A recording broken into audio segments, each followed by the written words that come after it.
It's beer o'clock on Real Ale Craft Beer. I am super excited to bring you today's beer. This is a bottle of homebrew Guinness Foreign Extra Stout at 7.5 ABV, brewed by a retired Guinness master brewer. In his house, he got a small brew kit which he uses. Now this man is in his 70s and he's still brewing beer, and I'm just super excited to get this. I'm super excited that he decided, he probably homebrewed this for himself, but I'm super excited that he decided to send me a bottle of this beer. You might see a little bit of condensation on the bottle. I have pulled this out the fridge about half an hour ago, so I've brought it up to a decent temperature to drink Guinness at. Some of you might have heard of Guinness's Foreign Extra Stout. It's a legendary beer. It's mainly, I would say, brewed in a Nigerian brewery in Africa. It's a stronger ABV. It's 7.5% ABV. And yeah, well, without further ado then, let's get it out into a glass and see what we get. I mean, look at this. We've had some home brews on the channel. I've opened it and it's blooming exploded everywhere. And I've had some home brews on the channel where it's flat as a pancake. But this is like you've opened a bottle of Guinness, or at least it doesn't have the Guinness magic ingredient. Guinness has an ingredient called X, and there's only a few people in the world that know what this ingredient is, this X ingredient. So the only thing that's missing from this beer, because they didn't even give that X ingredient to one of the master brewers, it was just put this liquid, or this X liquid, into whatever vessel they put it into, probably the fermenter, and we're not going to tell you what it is.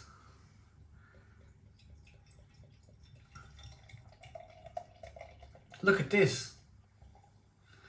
This is homebrew, guys. This is homebrew. Oh, look at that. Look at this, perfect, absolutely perfect. I'm going to leave the last, well, there's 2 inches left. I'm going to be a bit careful. I don't want to pour the sediment in. I might show you at the end. I might show everybody at the end of the video, the sediment, because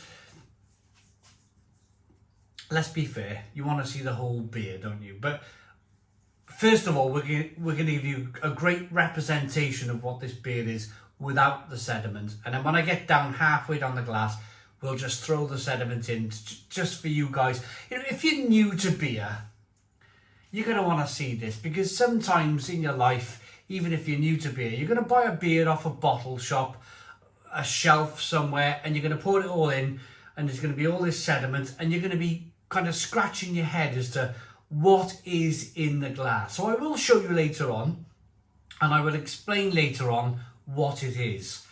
But for now, I want to give you, I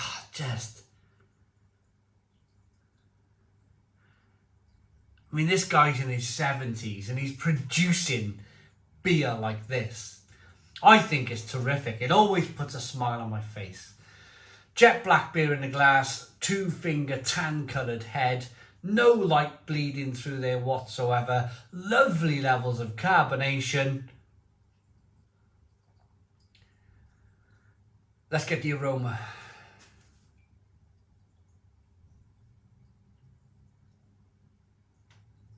My goodness me, this just, wow.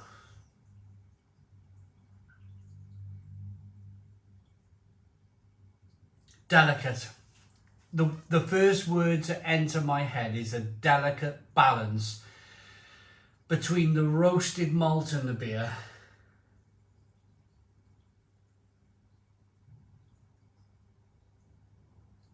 and the hops. It's got aromas of plum and fig and prune. There's roasted malt in there. There's chocolate and coffee and caramel.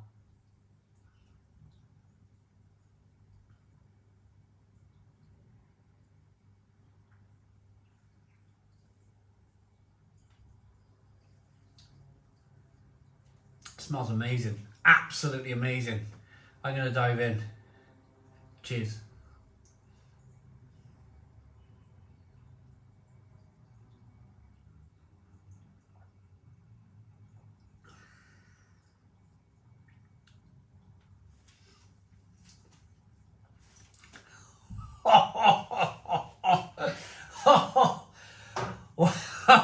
Wow. Wow. Mind-blowingly good beer.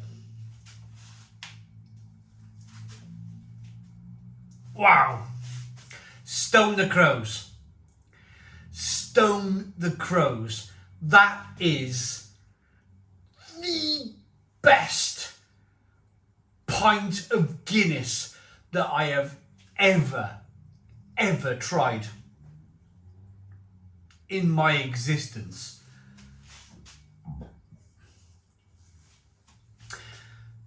If you speak to an older person in the UK, at a bar, at a pub,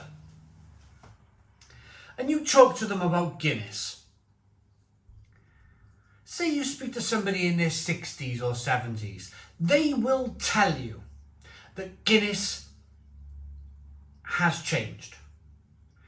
Guinness used to taste wonderful. Guinness used to be the best stout in the world. Unfortunately, in the last 20 to 30 years, Guinness has changed. It has changed.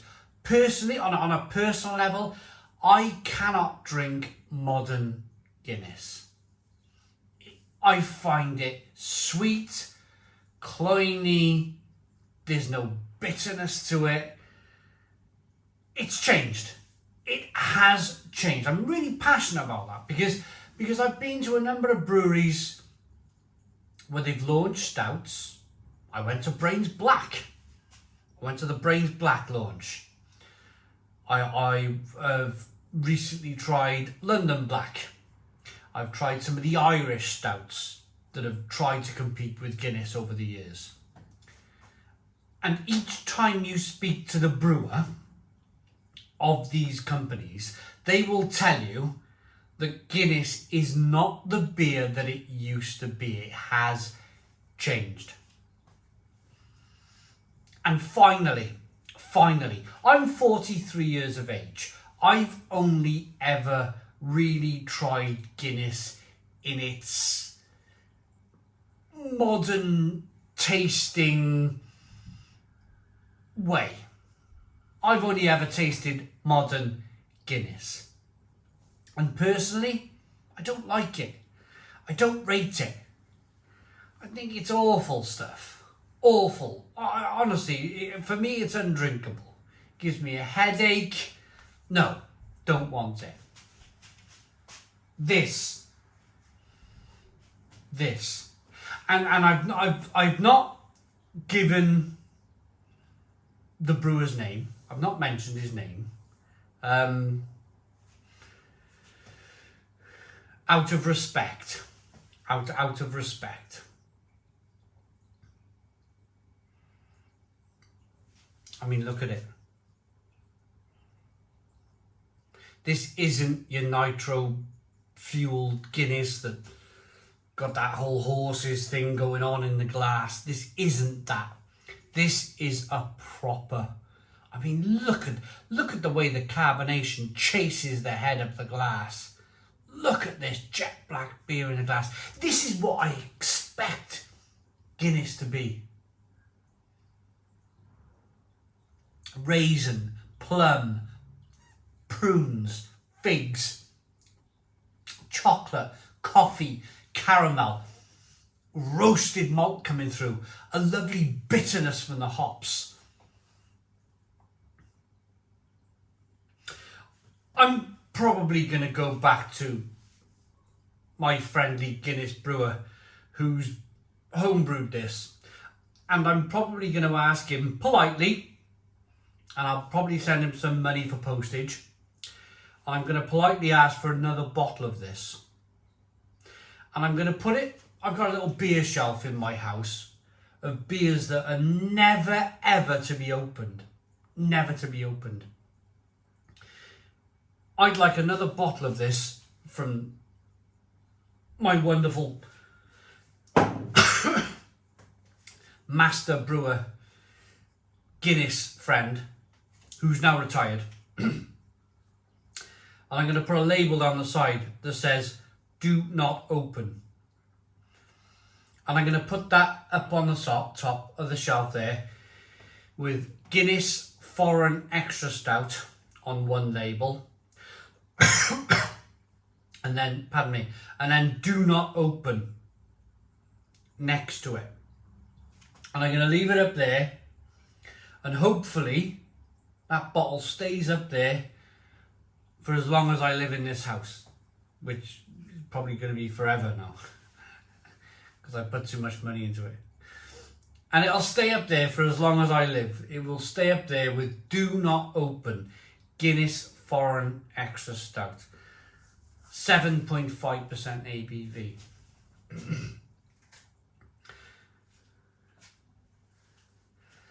Wonderful. I mean, wonderful. Look at it. Look at it. Smells great. Tastes great. Finally, after many years of trying, I found a glass of Guinness that I would be happy to buy on a weekly basis. Companies like Guinness, and I'll say this quickly and then I'll disappear because I'm probably boring you at this stage, but companies like Guinness do not reach a reputation all around the world for producing bad beer.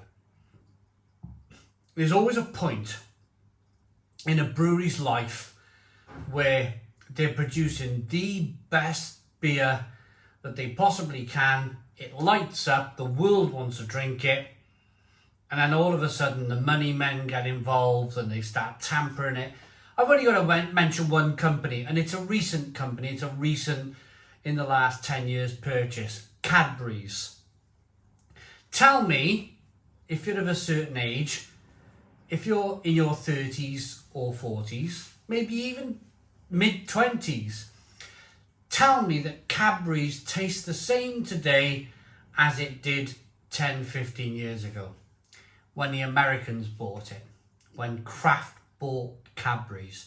For me, Cadbury's is not the same chocolate as it was when it was owned by the Bourneville company and the factories, and when it was a purely independent company. Cadbury's has changed. The same story can be said of Guinness. Guinness has definitely changed. It's not the beer that it once was. I am fascinated and over the moon and super privileged to be able to say that I'm drinking Guinness from yesteryear. What Guinness used to taste like. What Guinness used to look like. And it's wonderful. Absolutely wonderful. I promised to show you the sediment. Here is the sediment. Actually, to be honest with you, fair play to the home brewer, there's not much sediment to be had. There's not much there. So we'll skip that whole subject. I know I promised you. So sediment, I'll be very quick with it. It's yeast. A brewer will put a little bit of yeast, or a little bit of yeast on average will make its way into each bottle. It goes in the bottle. If there's any residual sugars left in the bottle, the yeast will mop it up. It will turn into carbonation, and you'll have a little bit more of a carbonated beer. That's my very vague, my very limited understanding of bottle conditioned beer. So if you see sediment in the bottom, bottom of the bottle. Don't worry about it. It's full of vitamin B. Rating for this Guinness then.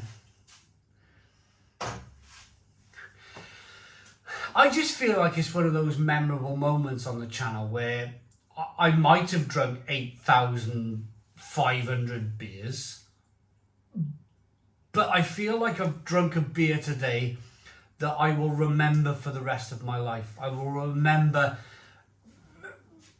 because I'm drinking old Guinness, but from a home brewer, a master brewer of Guinness, who's been able to recreate the recipe without ingredient X, of course. But that's okay, because that tastes blooming brilliant anyway. It's a beer that I'll remember reviewing for the rest of my life. It's a fantastic beer. I love it. So what happened was, I had a text message saying, this is for your own consumption. So I went back with an email saying, can I please review it?